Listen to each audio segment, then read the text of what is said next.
सबसे पहले तो आप लोगों को सबका आपका बहुत-बहुत शुक्रिया कि आप लोग यहाँ पर हमारे तासुरात लेने के लिए यहाँ पर आए हैं और तमाम हमारे मुमरा कोसा के पत्रकार जितने भी पत्रकार यहाँ पर आए हैं, उनका बहुत-बहुत शुक्रिया अदा करता हूँ और हमारी पूरी टीम की तरफ से हम लोग आपका बहुत खैर मकदम करते हैं यहाँ पे।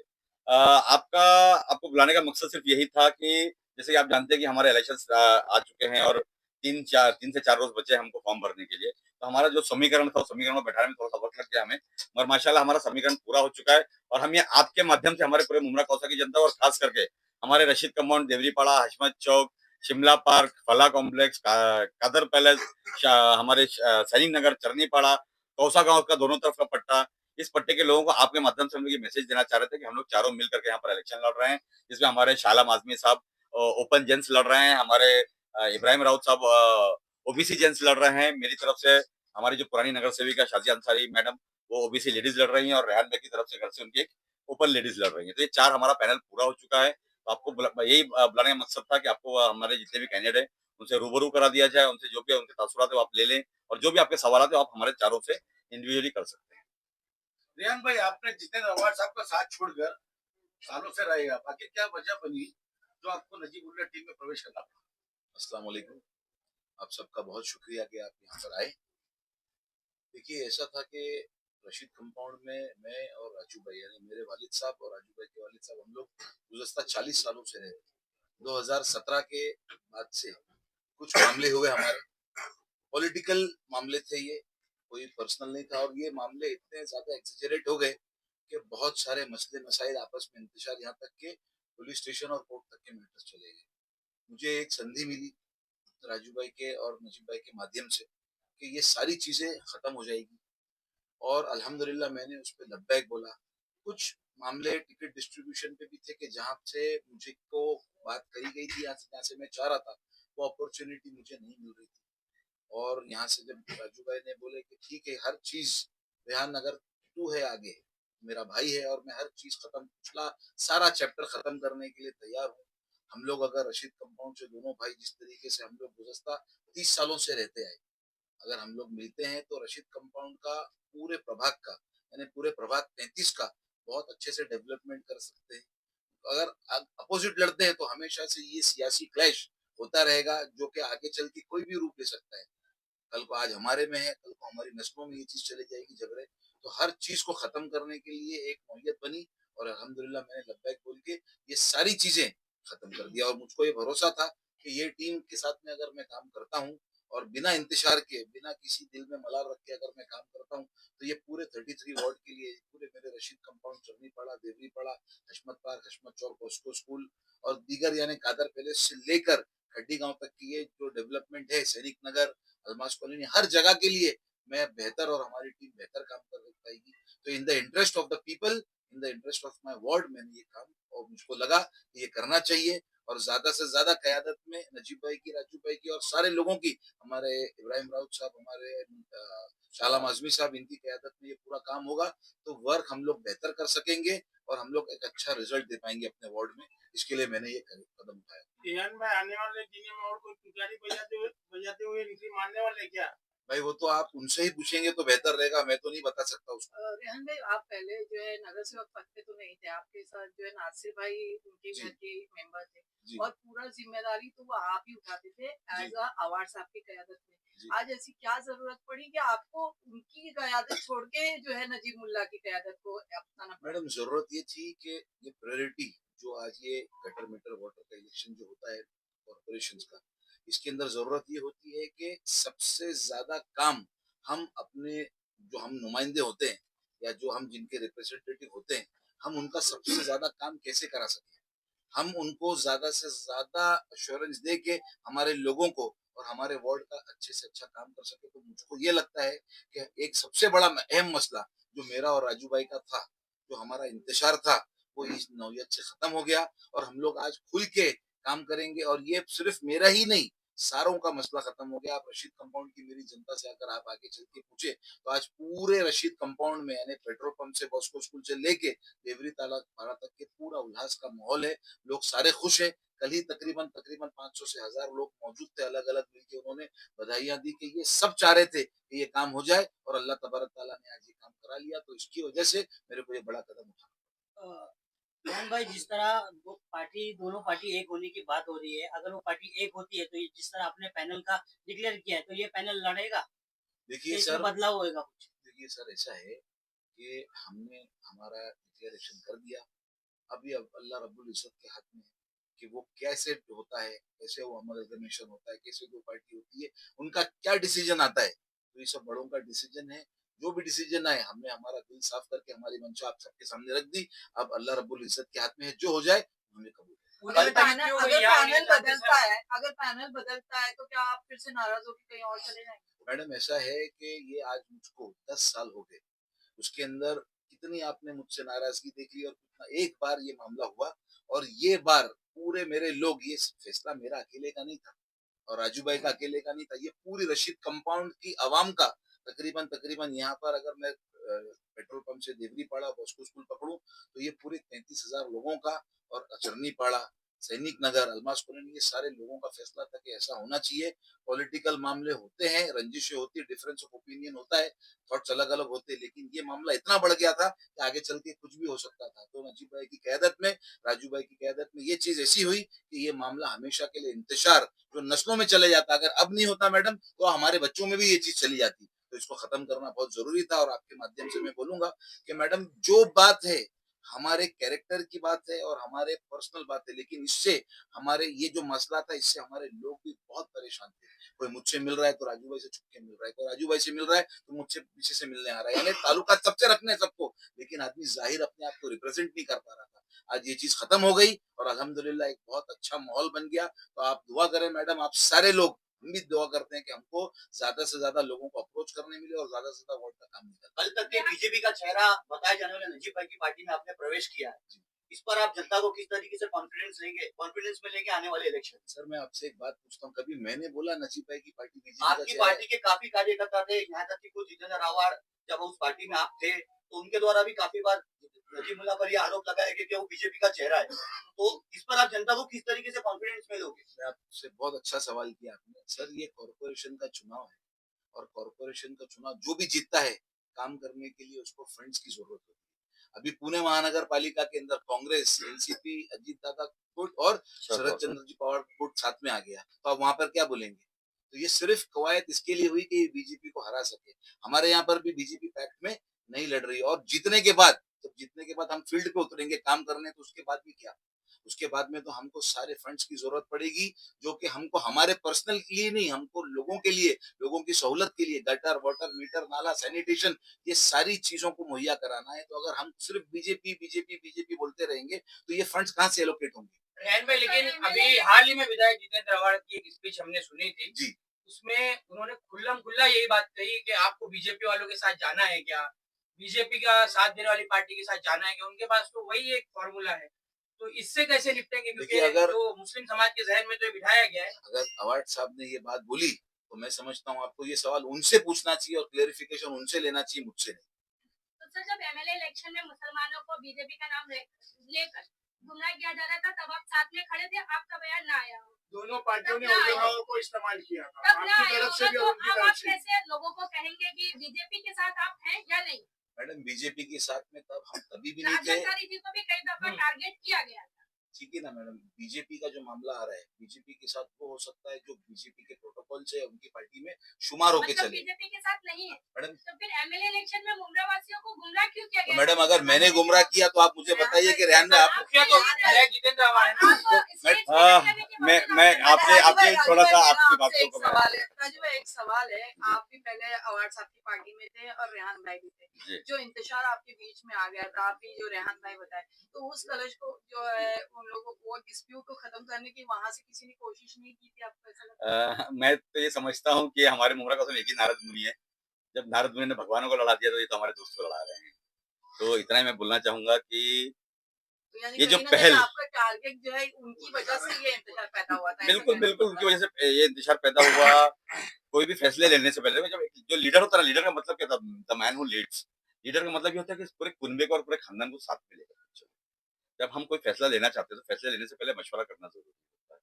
उनका ये आदत थी कि भाई वो जो चाहिए वो अपने हिसाब से अपने फैसले ले ले और वो फैसले लोगों के ऊपर थोपते। आज क्या हुआ आज उनके साथ में? 37 नगर से मतलब आपका कहना है कहीं ना कहीं मैं पूरी बात खत्म कर लेता हूँ। मैं पूरी बात मेरी खत्म कर दूं कि 37 नगर सेवक थे उनके पास, कितने बचे आज उनके पास? गिनती के 4-5। क्यों हुआ ऐसा? देखो, एक आदमी गलत हो सकता है, 2 आदमी गलत हो सकता है, पूरा कुनबा और पूरा खानदान गलत नहीं हो सकता है। आज जगदाली साहब पूरा पैनल लेके चले गए, नजीमुल्लाह साहब पूरा पैनल लेके चले गए, सुहास देसाई पूरा पैनल लेके चले गए, मिलिंद पटेल पूरा पैनल लेकर के चले गए, मुमरा के अंदर जफर नुमानी पूरा पैनल लेके चले गए, मैं पूरा पैनल लेकर के आ गया। तो ये क्यों हुआ ऐसा? कहीं न कहीं हमें हमें अपना आत्म परीक्षण करने की ज़रूरत है कि हमारे अंदर ऐसी क्या कोताही है, ऐसी हमारे अंदर क्या कमी है कि जिस वजह से लोग हमें छोड़ कर के जा रहे हैं। ये मैं उनको भी सलाह दूँगा कि आप भी अपने अंदर थोड़ा-सा अपने आप को टटोलें और देखें कि मेरे अंदर क्या गलतियाँ हो रही है, जिस वजह से हो रहा है। दूसरी चीज़ आपको मैं बोलना चाहूँगा कि आप ये बीजेपी के बारे में आप बार-बार कर रहे हैं। देखो, कोई भी अदना से जब वो कार्यकर्ता होता है, तो जो टीम का लीडर होता है, जो टीम का कैप्टन होता है, वो जो कैप्टन जिस तरीके से रणनीति बनाता है, उसी तरह से फील्डरों को काम करना पड़ता है। तो उनकी रणनीति थी और ये रणनीति उनकी नहीं है। आपको ये बता दूं, ये हिंदुस्तान में ये रणनीति 2014 में चालू हुई। सबसे पहले पोलराइजेशन और फोड़ और जातिवाद के ऊपर वोट मांगना, ये नरेंद्र मोदी जी ने किया। इस देश के अंदर सबसे पहला जातिवाद करने का काम जो है, वो नरेंद्र मोदी जी ने 2014 में किया। तब से ये पोलराइजेशन और वोट का एक लोगों को तरीका मिल गया कि किस तरीके से लोगों को, मुसलमानों को, खास करके मुसलमानों को बीजेपी का डर दिखाया जाए। बोलते हैं ना कि भाई शेर आने वाला है, शेर आने वाला है, तो अपने बकरे को संभालो। तो वो शेर का डर हमको दिखाते हैं। मैंने 2012 के इलेक्शन में मेरे सामने शिवसेना से एक इलेक्शन लड़ रहे थे सुभाष भाई साहब, तब भी मैंने उनको कहा था, वो मेरे यहाँ पर एक बैनर लगाया था उन्होंने, शायद मैडम आपको याद होगा। तो उन्होंने एक बैनर लगाया, उसमें उन्होंने शेर का एक बहुत बड़ा चेहरा लगाया और चेहरा लगा के हमको डराने की कोशिश की। तो मैंने कहा था दूसरे दिन कि यहीं पर वो हमारा स्टेज प्रोग्राम होना चाहिए। मैंने वहाँ पे स्टेज प्रोग्राम किया था, तब हम सब साथ में थे। रन में मैंने कंधे से कंधा मिला करते थे। मैंने उनसे ये कहा था कि जिस शेर से आप हमको डरा रहे हो ना मुसलमानों को, आप इतना याद रखना कि अल्लाह ने इसको हलाल किया होता ना, तो ये शेर हमारे फ्रिजों में पड़ा होता था। तो एक बहुत बड़ी बात आपको समझाना चाह रहा हूँ कि मुसलमान किसी के बाप से नहीं डरता। आज से 1400 साल की हिस्ट्री आप देख लीजिए। जब कैसर और किसरा थी ना, वो दुनिया के वर्ल्ड पावर थे, the Roman empire and the Persian empire. क्या हुआ उनके साथ में? जब मुसलमान लड़ने बैठे तो उनको घुटने टेकने पड़े। आज का हाल भी वही है कि आज दुनिया का 2 वर्ल्ड सुपर पावर है, रशिया और अमेरिका। आज उनका अफगानिस्तान में क्या हाल हुआ? आपने देखा ना, वो भी वहाँ पे घुटने टेके या नहीं टेके? तो हमारी कौम को ये बीजेपी का डर मत दिखाइए। हम बीजेपी के बाप से भी नहीं डरते। लेकिन फिलहाल तो बैकफुट पे है राजू भाई, वो तारीख थी, वो हिस्ट्री थी, हम बिल्कुल। तारीख में नहीं नहीं, हम कभी भी अल्लाह का करम रहा कि हम कभी बैकफुट पे रिकॉर्ड कभी बहुत इलेक्शन नहीं बढ़िया है लड़े। हमारा, लेकिन हमने हमेशा फ्रंट फुट पर इलेक्शन लड़ा, ये हमारी हिस्ट्री रही है। अब हमारी हिस्ट्री उठा के देख सकते हैं। और मैं आपको फिर वापस से बोलता हूँ कि आज की तारीख में एनसीपी शरद पवार साहब की पार्टी 6 जगह पे, 6 शहर के अंदर हमारे साथ में युति करके लड़ रही है। ठीक है, यहाँ पर नहीं लड़ रही है, मगर यहाँ पर अभी आप मुझे एक बात बताइए कि अविनाश पवार साहब, जो मुमरा कौसा के अंदर मस्जिदों के भोंगे उतारने के लिए बोल रहे थे, अविनाश यादव साहब, वो मुमरा के भोंगों को उतारने के लिए इतनी कवायद कर रहे थे, इतनी यहाँ पे मीटिंग ली, इतनी सारी यहाँ पे धमकियां दी गई। आपने देखा होगा कि कल जब उनकी युति की मीटिंग हो रही थी, तो अवार्ड साहब के नाथ बंगले के ऊपर वो अविनाश यादव साहब अवार्ड साहब के साथ में बैठे थे और उनकी युति हो गई है। वहां पर कांग्रेस, एनसीपी, एसपी, मनसे और उबाटा चारों मिलकर के इलेक्शन लड़ रहे हैं। तो क्या आज वो अविनाश यादव जो है वो सेकुलर हो गए? जो हमारे धर्म के खिलाफ, हमारी कौम के खिलाफ बोलते हैं, वो हमारे मनसे के जो अध्यक्ष हैं राज ठाकरे साहब, आपने शायद सुना होगा खासदार के इलेक्शन में उन्होंने कहा था कि मुमरा कौसा में आतंकवादी रहते हैं। और उसका बहुत मुंह तोड़ जवाब मैंने और जफर नुमानी साहब ने दिया था। आपने सुना होगा उसको। तो आज ये कैसा होता है, ये पोलराइजेशन वोट में ये होता है कि वह आदमी जो है ना, कौम को अपने फायदे के लिए यूज करता है। हमारा ये कहना है कि राजनीति के अंदर धर्म को नहीं लाया जाना चाहिए। राजनीति जो होनी चाहिए वो सिर्फ और सिर्फ डेवलपमेंट और इंफ्रास्ट्रक्चर के ऊपर होनी चाहिए। आज हमारा मुमरा 16 साल से कितना बदहाल है आपको मालूम है। आज 16 साल के अंदर हमारे विधायक जी 2 मरतबा मंत्री रहे। 16 साल से वो विधायक है। 7.5 साल वो सत्ता के अंदर रहे। 2009 से लेकर 2014 तक वो सत्ता में रहे और 2019 से लेकर 2022 तक वो सत्ता में रहे। 7.5 साल वो सत्ता में रहे। अगर वो चाहते, हाउसिंग एंड डेवलपमेंट मिनिस्टर थे, आज अगर वो चाहते तो मुमरा के अंदर हॉकर का मसला हल हो सकता था, ट्रैफिक का मसला हल हो सकता था। हमारे जो इलीगल बिल्डिंगों में आज 4000 घर तोड़े गए, बेचारे बेघर हो चुके हैं। अगर वो चाहते तो हाउसिंग एंड डेवलपमेंट मिनिस्टर, जिस तरीके से उन्होंने रमाबाई अम्बेडकर कॉलोनी में, कमाटीपुरे के अंदर, बीआईटी चौक के अंदर, जोगेश्वरी के अंदर, रामाबाई के अंदर, हर जगह उन्होंने बहुत सारे क्लस्टर डेवलपमेंट लाया, सारी स्कीमें लाई। क्या मुमरा में लाने की जरूरत नहीं थी उनको? थी, मगर नहीं किया। आज आप देखिए कि एमसीए, मुंबई क्रिकेट एसोसिएशन, उसका इलेक्शन होता है। उस इलेक्शन के अंदर 13 जो मेंबर है बीजेपी के, वो किसको वोट देते हैं? आशीष शेलार का पूरा पैनल जो है, वो माननीय श्री जितेंद्र अवार्ड साहब को वोट देता है। क्यों? जब आपको जरूरत पड़ती है तो आप बीजेपी का साथ ले लें। आपने वो जो मारुति का शोरूम लिया है, वो कैसे लिया, हमको भी मालूम है और आपको भी मालूम है। कौन भैया जी के पास जाके पैर पड़ा और कौन जाके मेरे से बात की? जी प्रेस कॉन्फ्रेंस आप लोग ने ली आपके चेहरे दिखाने के लिए। जी, शाह आलम भाई से बात करेंगे। सवाल कीजिए। पहले तब में आप आए थे, एमआईएम से जीत कर आए थे, चेहरा एमआईएम का था, पार्टी एमआईएम की। अब नई पार्टी में किस तरीके से आप काम करेंगे, क्या रहेगा आपका काम? अस्सलाम वालेकुम रहमतुल्लाहि व बरकातहू। सबसे पहले तो मैं आपके सवाल का जवाब दे दूं कि मैं एमआईएम के चेहरे पे एमआईएम का उस पे मैं इलेक्शन लड़ा था, उसकी मैं आज भी बात करता हूँ कि अल्हम्दुलिल्लाह अल्लाह ताला ने मुझे एमआईएम से ही इज्जत बख्शी, और उसके ऊपर रहते हुए अकेले तन्हा नगर सेवक में थाना महानगर पालिका में एमआईएम का था, और मैंने वो काम करके दिखाया जो एक नगर सेवक को करना चाहिए था। तमाम लोग जानते हैं कि मैं जमीन लेवल पे काम किया। उसके बाद मेरे पास राजू अंसारी और जफर नुमानी के साथ ही मेरे ताल्लुकात थे। इन्हीं के जरिए मैं नगर अपने वार्ड के अंदर जो डेवलपमेंट का काम करना रहता था, मैं बजट लेके आता था। वही सब हालात को देखते हुए मेरे लोगों ने भी ये फैसला किया कि शालम तू मजबूत पैनल के साथ में जा, ताकि तू जो काम पहले कर चुका है इस बार जब करो जीतोगे तो इंशाल्लाह ताला तुमको काम करने में मजा आएगा और ज्यादा से ज्यादा काम कर पाएगा। ये सोच के मैंने राजू भाई के साथ में पैनल पार्टी से बनाया था। टिकट नहीं मिली थी आपको, जी मतलब आप पार्टी से कंफर्म नहीं हुए थे, एमआईएम साहब को टिकट दिए थे? नहीं, ऐसी कोई बात नहीं, आप पता कर सकते हो, आप जाके पता कर सकते हो कि मुझे टिकट थी क्या नहीं थी। सूत्र बता देगा 2 साल पहले ही आपने इस पार्टी से किनारा करना शुरू कर दिया था, और अजित पवार पार्टी जो है ये राष्ट्रवादी कांग्रेस है उसके साथ में आपके अच्छे रिश्ते बन गए। नहीं, सूत्र फिर आपको गलत बता रहे कि 2 साल से नहीं। राजू भाई और सुनो ना, जफर नुमानी साहब से 2000 सुनो ना, मैं जवाब दे रहा ना भाई। 2017 से मैं जीता, आपको भी मालूम है कि पूरे मुमरा के अंदर 2 हम सीट आई थी, एक लेडीज थी, एक मैं था। तो उनके उसके सिवा मुझे सिर्फ बताइए आप लोग, राजू अंसारी और जफर नुमानी के सिवा किसी और के साथ आपने मुझे देखा था? तो ये बात तो मुझे स्टार्ट से ही कर रहे थे लोग। पहले तो जिस पार्टी में मैं था उसी को लोग ये कहते थे बीजेपी की टीम के बराबर। तमाम पत्रकार को मालूम है कि एमआईएम का टारगेट क्या करते थे, बोले बीजेपी की टीम। दूसरा सवाल जो आपका उसी में जवाब दे देता हूँ कि जफर नुमानी और राजू अंसारी के साथ मैं 9 साल से रह रहा हूँ, उन्हीं के साथ काम करता था, लोगों को भी मालूम है। लेकिन हमने कभी एनसीपी की किसी मीटिंग किसी प्रोग्राम में आपने देखा था क्या? सिर्फ ये 2 आदमी के साथ खुले, मैं रात के अंधेरे में तो मिलता नहीं था इनके साथ और जफर के साथ, दिन में रहता था, पूरे शहर को मालूम, तो उसी के साथ में रहता था। आज मैं अल्लाह ने प्लेटफॉर्म दिया तो मैं इनके साथ में इलेक्शन लड़ रहा हूँ। आपका कहना ये है कि इस पैनल से अगर आप जीतेंगे तो ये पैनल का ही विकास होगा, अगर नहीं जीतेंगे विकास नहीं होगा? नहीं, ऐसा तो मैं नहीं बोल रहा ना। मैं क्या बोल रहा हूँ, कोई जरूरी नहीं है कि देखो मुकद्दर अल्लाह ने लिखा, मेहनत करना हमारा काम है। कोई जरूरी नहीं कि 4 मजबूत पैनल है जो वो जीत सकते, ऐसा तो है नहीं ना। लेकिन इंशाल्लाह जब हम मजबूती से लड़ रहे साथ में, जीतेंगे तो जरूर काम करेंगे, और करके दिखाया था मैंने। अकेले रह पे भी मैंने काम करके दिखाया, ऐसा तो है नहीं कि नहीं किया। लेकिन आपने कंपाउंड में काम नहीं किया था। हाँ, तो मैं एक बार उसका भी जवाब ले लीजिए ना कि कंपाउंड के अंदर 3 नगर सेवक थे, 3 नगर सेवक इसी गली में थे। शालम आजमी का वार्ड सिल फाटे का था, आप जाके पता कर लो। सिल फाटे पे भोलेनाथ से, जवाब ले लो ना, भोलेनाथ से लेके ग्रीन पार्क वो सिल फाटा, और सैनिक नगर से अलमास कॉलोनी से लेके बॉस्को स्कूल तक मैं किसने काम किया था। शालम भाई, अभी साहब भाई के एक में बयान आया है कि आप के जाने से उन्हें कोई फर्क नहीं पड़ता है, पार्टी जो है अभी अच्छा करारा जवाब देगी। आपको क्या लगता है कि अगर आपके अगेंस्ट कोई ऐसा कैंडिडेट है, जैसे अभी आप हाल में सुन ही रहे होंगे कि यहाँ पर 1,000-1,500 करोड़ जो है करोड़ का मालिक भी यहाँ पर इलेक्शन लड़ने की कोशिश कर रहे हैं, तो आपको क्या लगता है कि उनके आने से आपको कहीं ना कहीं फर्क पड़ेगा आप लोगों को? अल्हम्दुलिल्लाह, आपने जो सवाल किया ना साहब भाई ने जो कहा, तो मैं तो पहले से कहते आ रहा हूँ ना कि मेरे ने किसी को भी, एमआईएम हो या सुनो ना, एनसीपी शरद पवार, मेरे ने किसी भी पार्टी का कोई लीडर को जाने आने से पार्टी खत्म नहीं होती, और उसकी जगह पे वो पार्टी अपना कैंडिडेट उतारती है, बराबर। और दूसरा रहा सवाल जो 150 करोड़ के आदमी की बात, तो मैं तो पहले दिन से कह रहा हूँ कि मैं उन्हीं के सामने इलेक्शन लड़ूंगा, चाहे कहीं किसी भी पार्टी से रहता, उन्हीं के सामने मैं लड़ूंगा। ये मेरा फैसला था, ये लोग इनको ये जानते हैं राजू भाई। तो अल्हम्दुलिल्लाह मेरे को कोई टेंशन नहीं, इलेक्शन मुझे लड़ना है। राजू भाई, राजनीतिक गलियारों में ऐसी चर्चा है कि रेहान भाई और शाह आलम भाई अपनी सीट बचाने के लिए आपके साथ जुड़े, क्योंकि वो अपने आप को हारता हुआ देख रहे थे। ये सच है क्या रेहान भाई? बिल्कुल गलत बात है। क्योंकि अवार्ड साहब आपको कह रहे थे कि राजू भाई के सामने ही लड़ो, और आप कहीं ना कहीं सेफ सीट चाह रहे थे, इसकी वजह से आप लोग पैनल बना करके शाह आलम भाई भी कहीं ना कहीं अपने आप को हारता हुआ महसूस कर रहे थे। तो ये सच है क्या?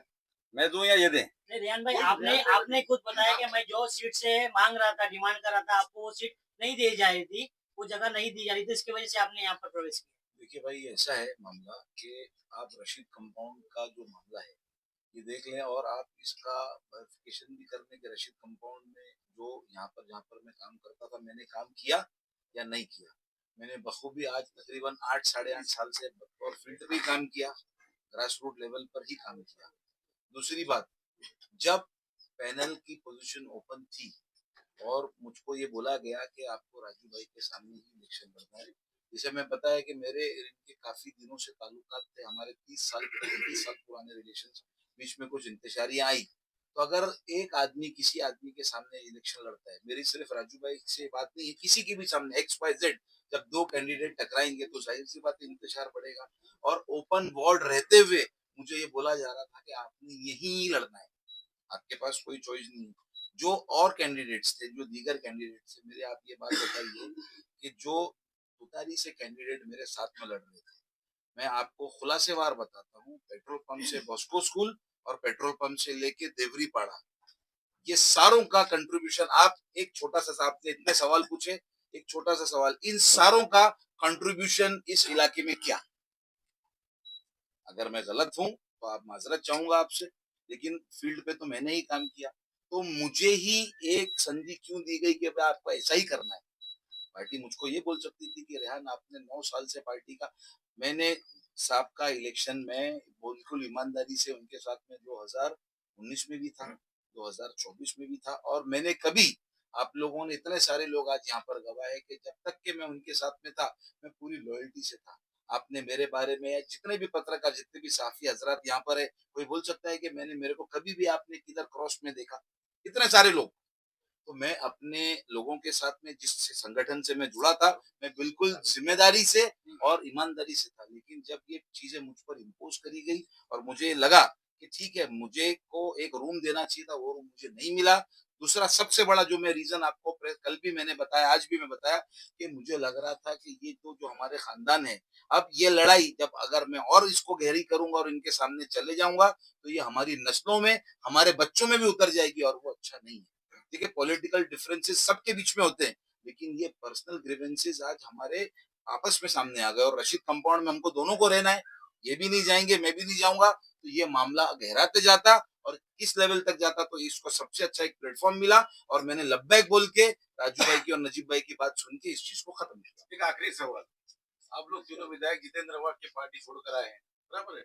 कल को पार्टी एक हो जाती है, अजीत पवार और शरद पवार, फिर आप लोग का क्या स्टैंड रहेगा? ऐसा है कि आपको मैं एक बात बता दूं, मैं, अजीत पवार साहब आज हमारे महाराष्ट्र के अंदर सत्ता के अंदर साथ में हैं, और हमेशा से उन्होंने एनसीपी पार्टी को लीड किया। भले ही शरद पवार साहब उनके साथ में रहे हैं, उनके बॉस रहे हैं, उनके चाचा रहे हैं, उनके गुरु रहे हैं, और अजीत पवार साहब ने हमेशा इस पार्टी को लीड किया है।